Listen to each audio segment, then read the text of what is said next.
여러분께서 매일 아침 한 스푼씩 드시는 그 달콤한 꿀이 어떤 음식과 만나면 독으로 변할 수 있다는 사실, 혼자만 알고 계시면 안 되는 내용입니다. 지난주 동네 병원에서 만난 칠순 할머니 한 분이 이런 말씀을 하셨습니다. 건강하려고 먹은 꿀이 오히려 속을 뒤집어 놨어요. 알고 보니 콩으로 만든 두부찌개를 드신 후 꿀을 드셨다고 하시더군요. 오늘 말씀드릴 내용은 크게 세 가지입니다.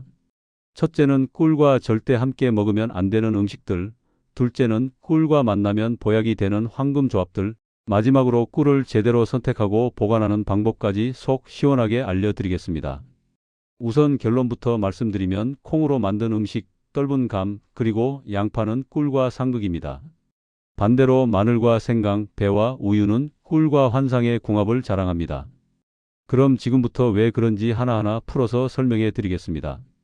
많은 분들이 꿀을 만능 건강식품이라고 생각하십니다. 맞습니다.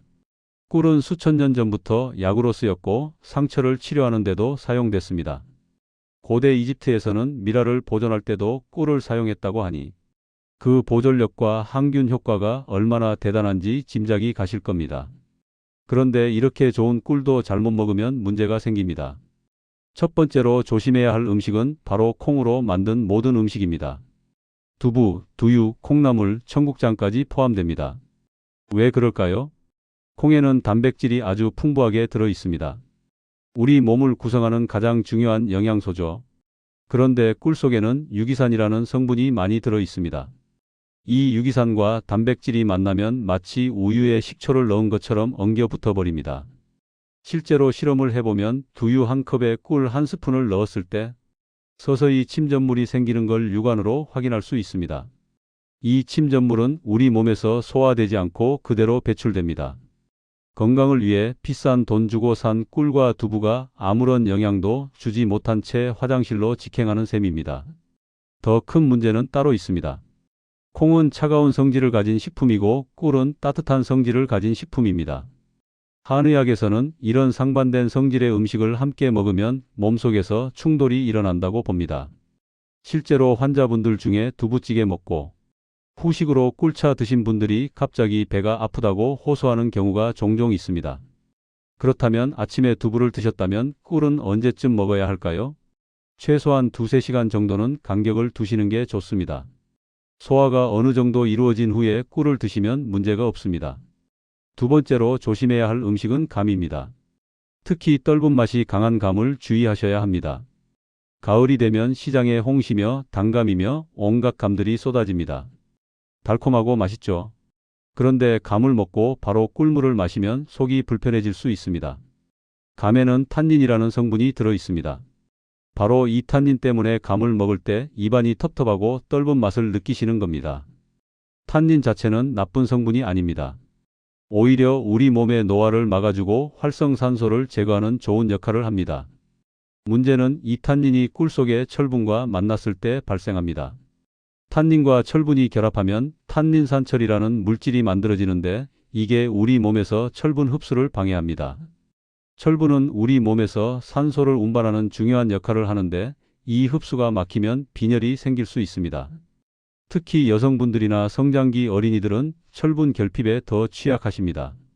한 달에 한 번씩 생리를 하시는 여성분들은 철분 손실이 크기 때문에 더욱 신경 쓰셔야 합니다. 감을 드셨다면 적어도 1~2시간 후에 꿀을 드시는 게 현명한 선택입니다.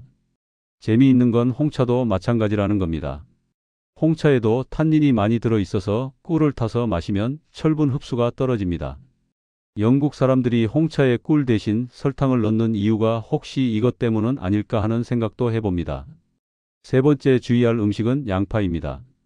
양파는 혈관 건강에 좋다고 해서 많은 분들이 즐겨 드시는 채소입니다. 특히 양파즙을 만들 때 단맛을 더하려고 꿀을 넣는 경우가 있는데 이건 피하시는 게 좋습니다. 양파에는 유아알릴이라는 독특한 성분이 있습니다. 양파를 썰 때 눈물이 나는 것도 바로 이 성분 때문입니다. 유아알릴은 혈액을 맑게 하고 콜레스테롤을 낮추는 좋은 효능이 있습니다. 그런데 이 성분이 꿀과 만나면 장속에서 가스를 많이 발생시킵니다. 가스가 차면 배가 빵빵해지고 불편하죠. 소화도 제대로 안 되고 트림도 자주 나옵니다. 더 심하면 폭통까지 생길 수 있습니다. 결국 꿀의 영양도, 양파의 효능도 제대로 발휘되지 못하고 속만 불편한 상황이 됩니다. 양파를 요리할 때 단맛을 내고 싶으시다면 꿀 대신 올리고당이나 매실액을 사용하시는 게 좋습니다. 양파의 건강 효과는 그대로 누리면서 소화 불편함은 피할 수 있는 현명한 방법입니다. 이제부터는 반대로 꿀과 함께 먹으면 보약이 되는 음식들을 알려드리겠습니다. 첫 번째는 마늘입니다. 마늘하고 꿀이라니 의외라고 생각하실 수도 있는데 이 조합은 정말 환상적입니다. 마늘은 우리나라 사람들이 가장 많이 먹는 식재료 중 하나입니다. 김치에도 들어가고 찌개에도 들어갑니다. 마늘 특유의 알싸한 맛과 향이 음식의 풍미를 살려주죠. 그런데 마늘의 진짜 가치는 맛이 아니라 건강 효능에 있습니다. 마늘 속에는 알리신이라는 강력한 항균 물질이 들어 있습니다. 이 알리신이 각종 세균과 바이러스를 물리치는 역할을 합니다. 실제로 연구 결과를 보면 마늘을 꾸준히 먹은 사람들은 감기에 덜 걸리고 걸려도 빨리 낫는다고 합니다. 더 놀라운 건 암 예방 효과입니다. 미국 국립암연구소에서 발표한 자료에 따르면 마늘은 위암과 대장암 예방에 특히 효과적이라고 합니다. 마늘의 알리신 성분이 암세포의 성장을 억제하고 발암 물질을 해독하는 작용을 하기 때문입니다. 그런데 이 마늘에 꿀을 더하면 효과가 배가 됩니다. 마늘의 알리신이 꿀 속의 비타민 B1과 결합하면 알리티아민이라는 물질로 변합니다. 이 알리티아민은 일반 비타민 B1보다 체내 흡수율이 10배에서 20배까지 높아집니다. 게다가 꿀이 마늘의 매운맛과 자극적인 냄새를 중화시켜 줍니다. 생마늘을 그냥 먹기는 힘들지만 꿀에 재워두면 훨씬 부드럽고 먹기 편해집니다. 실제로 꿀 마늘 담그는 방법은 아주 간단합니다. 마늘 한 접을 준비하셔서 깨끗이 씻어 껍질을 벗깁니다. 그 다음 찜기에 올려서 약한 불로 10분 정도 쪄줍니다. 생으로 먹어도 되지만 찌면 매운맛이 줄어들고 소화도 더 잘 됩니다. 찐 마늘을 식힌 후 깨끗한 유리병에 담고 꿀을 마늘이 잠길 만큼 부어줍니다. 상온에서 일주일 정도 숙성시키면 완성입니다. 하루에 한 알에서 두 알 정도 꾸준히 드시면 됩니다.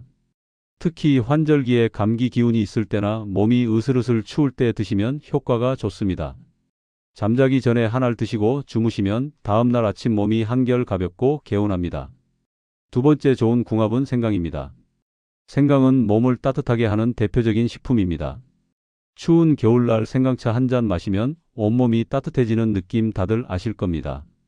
생강이 매운맛을 내는 진저롤이라는 성분이 혈액순환을 촉진하고 체온을 올려줍니다. 손발이 차가운 수족 냉증이 있으신 분들에게 생강만큼 좋은 게 없습니다. 또 생강은 염증을 가라앉히고 세균을 죽이는 효과도 뛰어납니다.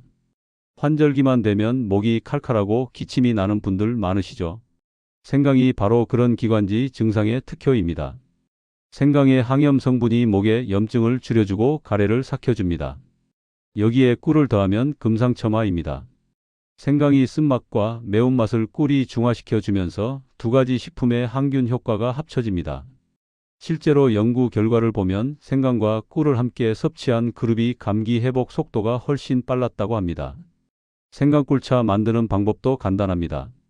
생강을 깨끗이 씻어 껍질을 벗기고 얇게 저며 썹니다. 물을 끓여서 생강을 넣고 약한 불로 15분 정도 우려냅니다. 컵에 따라서 한 김 식힌 후 꿀 한 스푼을 타서 드시면 됩니다. 뜨거운 물에 바로 꿀을 타면 안 됩니다. 꿀의 영양 성분이 높은 온도에서 파괴되기 때문입니다. 60도 이하로 식힌 후에 꿀을 넣으셔야 영양소가 그대로 살아 있습니다. 세 번째 좋은 궁합은 배입니다. 배는 수분이 많고 시원한 성질을 가진 과일입니다. 목이 마를 때 배 한 조각 먹으면 갈증이 확 풀리죠. 배에는 식이섬유가 풍부해서 변비 예방에도 좋고 소화를 도와주는 효소도 들어 있습니다. 특히 배는 기관지 건강에 탁월합니다. 예부터 기침이 심할 때 배즙을 먹었습니다. 배의 루테올린이라는 성분이 기관지의 염증을 가라앉히고 가래를 삭혀주기 때문입니다. 여기에 꿀을 더하면 효과가 2배가 됩니다. 배의 식이섬유와 수분이 소화를 돕고 꿀의 항균 성분이 목의 세균을 억제합니다. 환절기에 기침과 가래로 고생하시는 분들에게 꿀배즙만 한 게 없습니다. 꿀배 만드는 방법을 알려드리겠습니다. 배를 깨끗이 씻어 반으로 자르고 씨와 심을 제거합니다. 배 속을 숟가락으로 파내어 그릇 모양으로 만듭니다. 찜기에 올려 약한 불로 30분 정도 쪄줍니다. 배가 익으면 꺼내서 그 안에 꿀을 한 스푼 넣어 드시면 됩니다. 따뜻할 때 먹으면 목이 한결 편안해집니다. 배가 없으면 단호박으로 대체해도 좋습니다. 단호박도 기관지에 좋고 영양가가 높습니다. 네 번째 좋은 궁합은 우유입니다. 우유에는 트립토판이라는 아미노산이 들어 있습니다. 이 트립토판이 뇌에서 세로토닌으로 변하고 세로토닌은 다시 멜라토닌이 됩니다.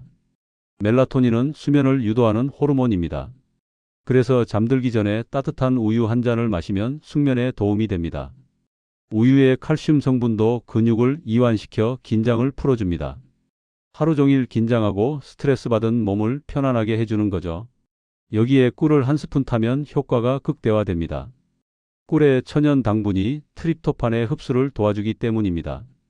불면증으로 고생하시는 분들이 많은데 잠들기 1시간 전에 따뜻한 꿀우유 한 잔 드시면 정말 도움이 됩니다. 단 주의할 점이 있습니다. 우유를 너무 뜨겁게 데우지 마세요. 앞서 말씀드린 것처럼 꿀의 영양소가 고온에서 파괴됩니다. 우유를 미지근하게 데운 후 꿀을 타시는 게 좋습니다. 이렇게 좋은 꿀이지만 누구나 먹을 수 있는 건 아닙니다. 특히 조심해야 할 분들이 계십니다. 첫째는 돌이 안 된 아기입니다. 꿀에는 보툴리누스균이라는 세균이 있을 수 있습니다. 성인은 위산과 장내 세균으로 이 균을 막아낼 수 있지만 아기는 면역 체계가 약해서 위험합니다. 보툴리누스 중독에 걸리면 심각한 신경마비가 올 수 있습니다. 절대로 돌전 아기에게는 꿀을 주시면 안 됩니다. 둘째는 당뇨병 환자입니다. 꿀은 천연 당분이라고 해도 결국 당입니다. 혈당을 올리는 건 마찬가지입니다. 당뇨가 있으신 분들은 꿀을 많이 드시면 혈당 조절이 어려워집니다. 하루 한 스푼 정도만 드시고 혈당을 자주 체크하시는 게 좋습니다. 셋째는 과체중이나 비만인 분들입니다. 꿀 한 스푼에는 약 60칼로리가 들어 있습니다. 생각보다 높죠? 하루에 3스푼만 먹어도 거의 200칼로리입니다. 밥 한 공기의 절반에 해당하는 열량입니다. 체중 조절 중이시라면 꿀 섭취를 조심하셔야 합니다. 일반인도 꿀을 과다 섭취하면 문제가 생깁니다. 혈당이 급격히 올라가는 혈당 스파이크 현상이 나타날 수 있습니다. 혈당 스파이크가 반복되면 췌장이 지치고 결국 당뇨로 이어질 수 있습니다. 적정 섭취량은 하루 2스푼에서 3스푼 정도입니다. 이 정도면 건강에 도움이 되면서도 부작용 걱정은 없습니다. 좋은 꿀을 고르는 것도 중요합니다. 시중에 나와 있는 꿀 중에는 설탕물을 먹인 벌에서 얻은 사양꿀도 있습니다. 사양꿀은 천연꿀에 비해 영양가가 훨씬 떨어집니다. 천연꿀을 고르는 방법을 알려드리겠습니다. 꿀병 뒷면에 라벨을 보시면 탄소동이온 소비라는 항목이 있습니다. 이 수치가 마이너스 22.5 이하면 천연꿀입니다. 수치가 높을수록 사양꿀일 가능성이 큽니다. 색깔도 중요합니다. 천연꿀은 진하고 탁한 색을 띱니다. 너무 맑고 투명한 꿀은 가공 과정을 많이 거쳤을 가능성이 있습니다. 결정화도 천연꿀을 판별하는 기준입니다. 천연꿀은 시간이 지나면 하얗게 굳는 결정화가 일어납니다. 이건 자연스러운 현상이고 품질에는 문제가 없습니다. 가격도 하나의 기준이 됩니다. 너무 싼 꿀은 의심해 보셔야 합니다. 벌이 560만 송이의 꽃을 돌아다녀야 1kg의 꿀이 만들어집니다. 그만큼 귀한 식품입니다. 적정한 가격을 주고 믿을 수 있는 곳에서 구매하시는 게 좋습니다. 꿀의 종류도 다양합니다.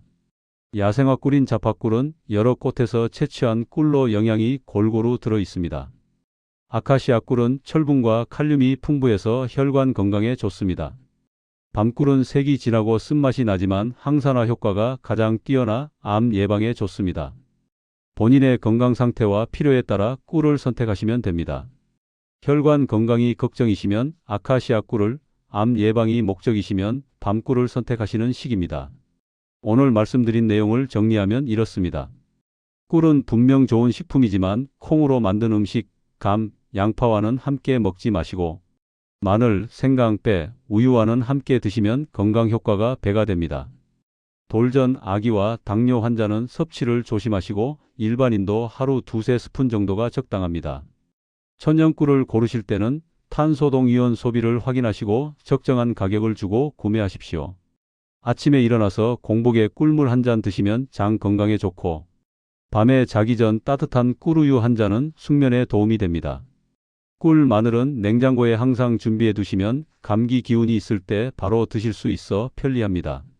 건강은 작은 습관에서 시작됩니다.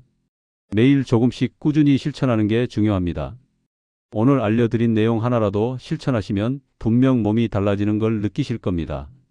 여러분은 어떤 방법으로 꿀을 드시고 계신가요? 본인만의 특별한 꿀 활용법이 있으시다면 댓글로 공유해 주시면 감사하겠습니다. 다른 구독자분들에게도 큰 도움이 될 겁니다. 꿀 외에 더 궁금한 식품이나 건강 정보가 있으시면 댓글로 남겨주세요. 여러분의 의견을 반영해서 다음 영상 주제를 정하겠습니다. 오늘도 건강나침반 365와 함께 해주셔서 감사합니다.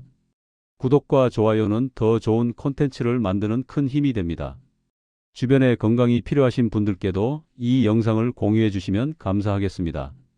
다음 영상에서 또 만나 뵙겠습니다. 건강하세요.